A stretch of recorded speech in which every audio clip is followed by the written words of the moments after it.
Nós vamos conversar hoje sobre Dorcas, uma simples costureira que foi extraordinária, porém invisível. Muitas outras mulheres naquela época certamente eram exímias costureiras, mas somente Dorcas era disponível. Ela poderia pensar: não sou profetisa como Miriam, muito menos sei governar como Débora. Eu não pertenço à categoria das mulheres com visibilidade da sociedade. Mas não, ela não pensou assim.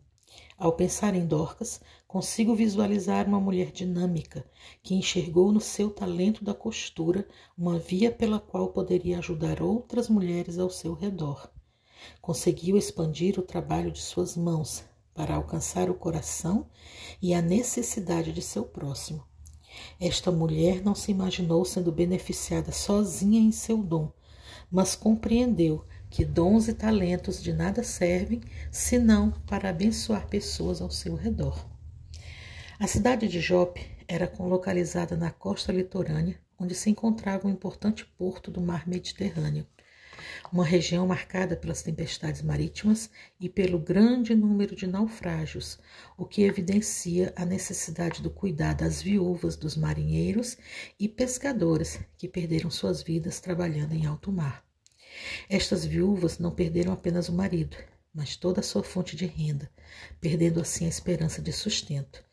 E foi exatamente nesta necessidade que Dorcas encontra um propósito, um desejo de desenvolver dignidade a estas mulheres. Um discípulo de Jesus é movido em direção às pessoas, assim como Jesus o era. Portanto, Dorcas fez o que era natural para ela. Costurou, empenhando-se ao máximo para ajudar principalmente as viúvas pobres.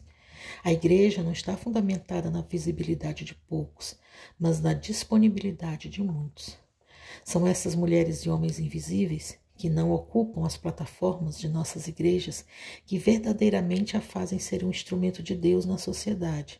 Ou seja, a igreja não está fundamentada em poucos que alcançam visibilidade, mas no sacrifício e disponibilidade de muitos. Não há registro de suas palavras, mas as suas boas obras gritam alto. No entanto, há uma coisa em que Dorcas superou. E ela superou isso em todas as outras mulheres na Bíblia. Dorcas é a primeira mulher grega mencionada no Novo Testamento que recebe o título de discípula. Entretanto, Dorcas vem a falecer. O que parecia o fim de uma linda e abnegada história foi, na verdade, o renascimento de um movimento de bondade e caridade na cidade de Jope. O apóstolo Pedro, um dos personagens com maior visibilidade até então na Igreja de Cristo, foi chamado para ir até a cidade. O apóstolo, ao chegar ao destino, foi cercado por mulheres, em sua maioria viúvas, que, chorando, mostraram-lhe túnicas e vestidos que Dorcas fizera enquanto estava com elas. Dorcas havia costurado a roupa daquelas viúvas.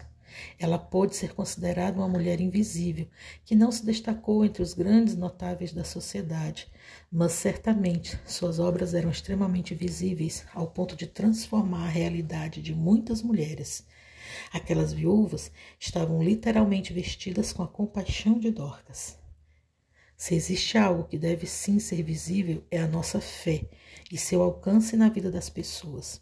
Neste quesito, Tiago pode nos ajudar. Mas alguém dirá: tu tens fé e eu tenho obras.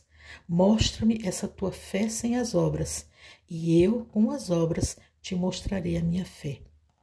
Dorcas não é apenas um referencial moral de entrega aos outros, mas um sinal de que aqueles que vivem para os outros vivem acima da mediocridade e do egoísmo, experimentando o verdadeiro chamado de Jesus. Se alguém quer vir após mim, a si mesmo se negue, dia a dia tome a sua cruz e me siga.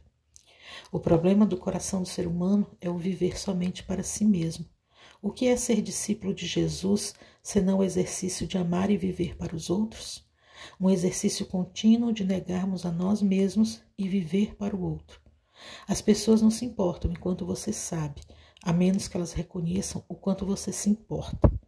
Certamente, Dorcas foi ressuscitada porque Deus não deseja que a compaixão morra na igreja, pois entre tantas características que a igreja precisa ser reconhecida na sociedade, a compaixão certamente é uma delas.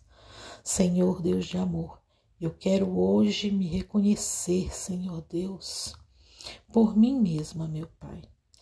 Me arrependo e busco seu perdão, Senhor, para que nossa vida seja uma vida de compaixão, Senhor. Uma vida em que nós tenhamos uma direção àqueles que mais precisam de Ti. Senhor, que o Senhor possa nesse dia me usar, Senhor Deus, como instrumento da Tua palavra. E que o Senhor abençoe essa pessoa que ficou até aqui escutando essa linda história de Dorcas. Em nome de Jesus eu oro. Amém.